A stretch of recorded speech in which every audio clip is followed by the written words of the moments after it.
One thing that I did this week is, as I passed around, I have a state senator very interested in helping correcting some of the laws and practices of the Department of Children's Services. And so this week I had a great meeting with the legislative assistant, really educating her on the funding and the laws, the statutes, the policies, the best practices, the work aids, all of these publications that are part of the Department of Children's Services.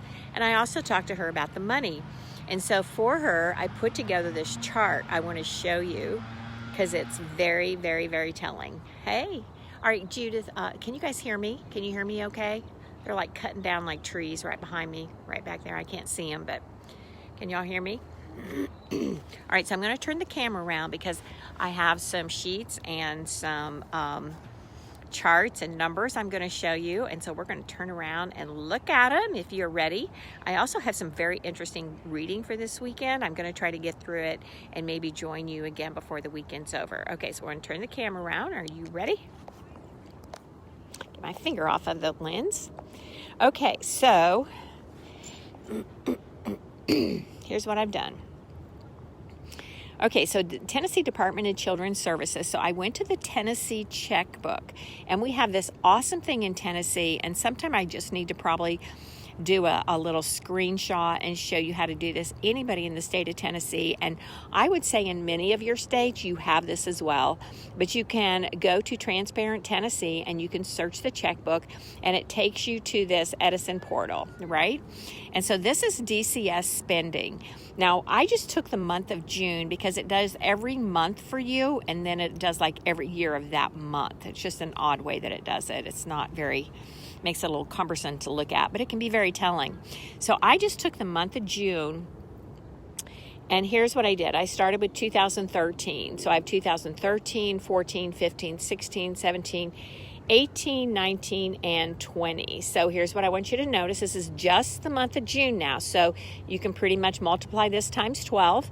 So you see there 2013, right at $10 million, right? $10 million for 1 month. So that's $120 million, it looks like, maybe with there's some other things that go along with that, but keeps going up and up and up and up and up. And look at this, by 2017, $19 million a month, 2018, 19, and look at this, 2020, $40 million a month. All right, so we have doubled from 2017 to 2020 in 3 years, doubled. That is the monthly, that is not annual, that is monthly, and that is only the state of Tennessee. Now, in addition, there are adoption and permanent guardianship payments. Okay, so in addition to this DCS budget up here, we also have guardianship payments. All right, so that's a whole different thing. That's entitlement. And you see here, 2012, $6 million. Again, notice this is just 1 month. This is just the month of June. So you can multiply this times 12. And then we go to 2013, 14, 15, 16, 17, 18, 19, 20. Again, just the month of June. All right, so you'll see in 2012, we're right at around $6 million a month. And I really, at some point, I'd like to take you back and even to 2011 on these, because this money just like shot up really fast in about 2011 when Jim Henry was the commissioner. So you have 6 million, 6.2, 6.6 going up. You've got by 2017, you've got 7.9, and by 2020, you've got 8.9 million. Okay, so now that is in addition to the 40 million a month. Okay, now I want you to remember, you know what this money is, right? This is your money. This is your taxpayer money. Tennessee does not have an income tax, so it is generated primarily from sales tax, but this is how your money is being spent, your hard-earned money. So right now we've got 40, 50 million a month. Okay, so now we're going to add on top of that, there is a whole nother category called the Foster Care and Independent Living Program. Again, this is just the month of June. And we're going to go 2012, 13, 14, 15, 16, 17, 18, 19, 20, okay? So 2012, about $2.2 million a month. All right, this is foster care and independent living program. And then it goes up to 2017, we have 2.4. And look at that. Look at the difference between 2017 and 2020. From 2.4 to $4.4 million per month. Okay, now you would think, so that's $55 million a month in 2020.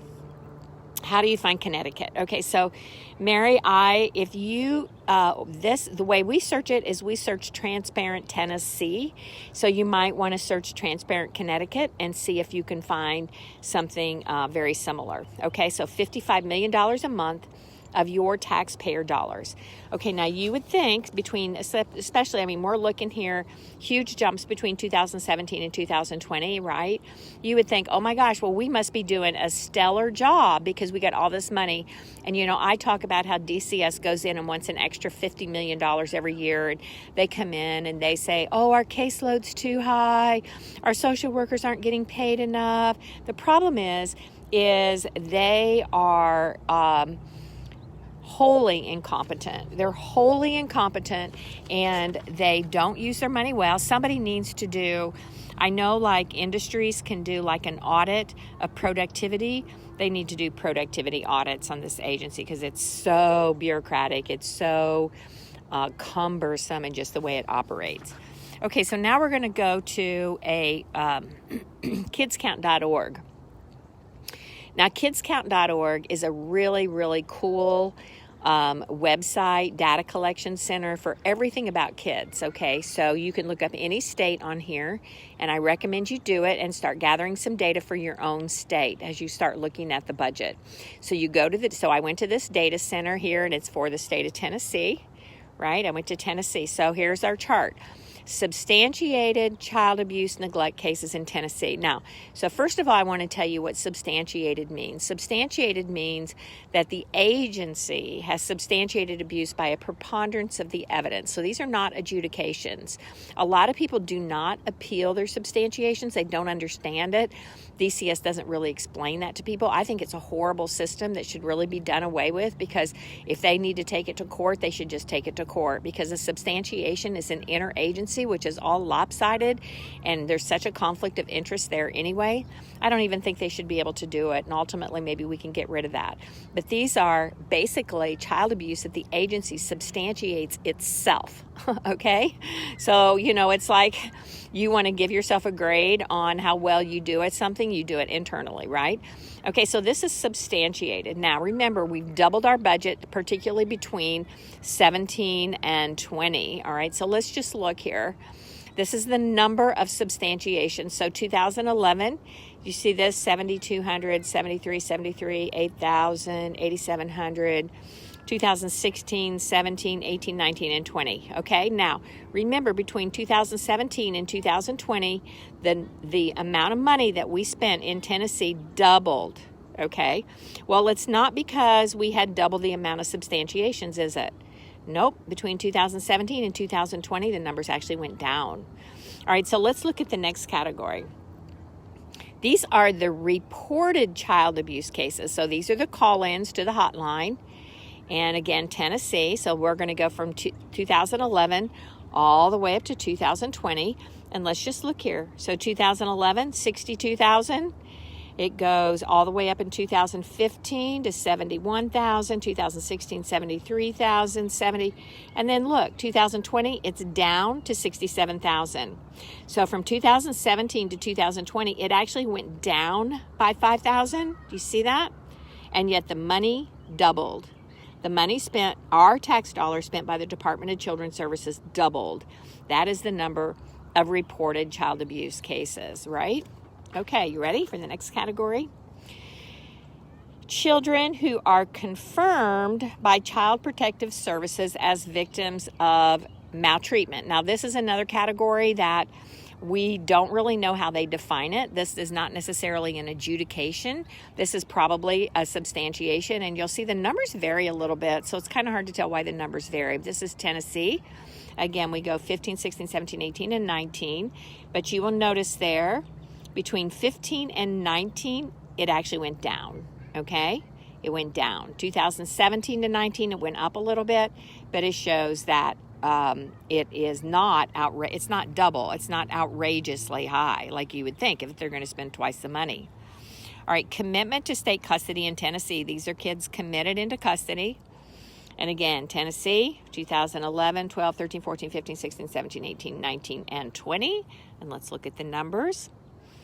11, 6,300, 12, 7,200, 69, 61, 59, 62, 65, 68, 63, and 48. Okay?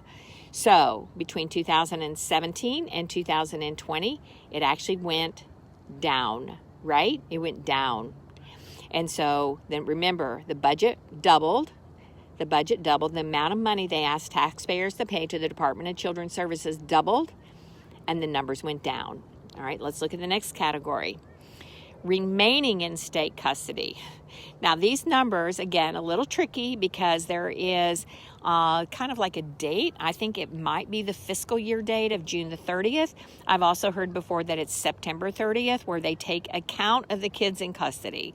And that's the data they report. So the kids who were in custody the previous year and remain in custody on that date would be the remaining in state custody. So let's look at 2011, 12, 13, 14, 15, 16, 17, 18, 19, and 20.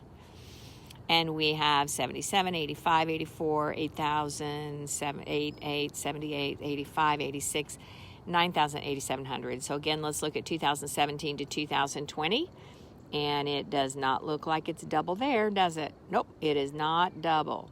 All right, again, remember, they've asked us for the taxpayers to pay twice the amount of money. Now, so wait, okay, so I gave you remaining. All right, I've got more, so hold on here. Now, this next one is children exiting foster care. Okay, so we had kids committed, we had kids remaining, and then these are the ones that, and again, the numbers are crazy because it's like kids exiting on that day or kids exiting throughout the whole year. So it should be kids exiting foster care throughout that year is what it should be. So we've got here 2009, 10, 11, 12, 13, 14, 15, 16, 17, and 18. And these are the kids exiting foster care. And you see you go 62, 59, 53, 59, 62, 56, 55, 55, 46, and 52. So really between 2017, now this number only took me up to 2018. They may have stopped measuring that for some reason, but it is not double. I mean, it doesn't double between 17 and 18. And it's actually pretty stable, except 2013, it looks like more kids. All right, now here is the children exiting foster care, the reason they exit, right? So again, we're looking at the years between 2009 and 2018, and it has different categories over here, including highlighted there, but the death of a child. You'll see that there are some children, anywhere between 8, 9, 10, 11, 12, up to 14 children who exit foster care by dying. These are children, remember. Emancipation, these are the kids that age out of foster care. So they basically are dehumanized. They have no family at all by the time they exit foster care. Oh, excuse me for that. So the kids that emancipate, look at that, 500 kids a year pretty much. Kids who emancipate out of foster care. They have no family at all, and they are foster orphans, basically. Horrible, horrible, horrible. Guardianship, there's a few. Living with other relatives. See what these numbers are over here.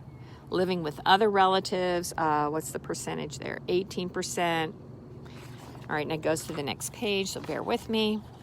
Reunified, whoops, come back up here. Reunified with parent or primary caregiver, that number is pretty much 50%, okay? I want you to notice that. Between 2009 and 2018, see that? The percentage? Pretty much 50%, okay? Pretty much 50%. Now, here's going to be my question of that. Commissioner Marsh Nichols has admitted that the children are spending more days in foster care. They're up to 461 days is the average time in foster care, and about half children by history are being returned to parents. So the question is, why is it taking 461 days? Why is it taking that long? right? Even if there was a problem that required removal. And then runaway, frightening category there. Frightening category. Can we say trafficking, right? Look at that. And it's a very low percentage, but still, I mean, those are children who basically have gone missing. 39, 32, 41, 30, 31, 17, 39, 33, 18, 20. So, 20 kids a year just go missing from foster care just in the state of Tennessee. And then the last category is transferred to another agency. All right, so the last category I brought up here was children in foster care waiting for adoption. Yeah, meet a quota. I agree, Lucinda. All right, so this is Tennessee waiting for adoption. And again, you see that number since 2009 has actually gone up, right? And again, these are children who've basically been judicially orphaned and they don't have another home. So they've been judicially orphaned. I mean, that's horrible. When I was talking to this legislative assistant, she's like, how can the government end your parental rights? I mean, it's so ridiculous. So you see here, 2008, 17, and 18. Now, again, this category did not go all the way out to 2020, but you can see from 2017, 18, there's not a significant difference in those numbers, and it actually has gone down. All right, now here's the last category. Look at this. Okay, with all this money, kids count overall rank of Tennessee. How do they rank in their quality factors for their children? Boom, right there. 39 out of 50. 39 out of 50. That's how pitiful we are. And yet our DCS budget goes up and up and up and up and up and up and up and up and up, and it doubled between 2017 and 2020. Okay, so there we go. There's a little information for you, and enjoy. I will check back with you later and probably see you again this weekend, but I wanted to share this cool information for you, and I'll post it on YouTube as well.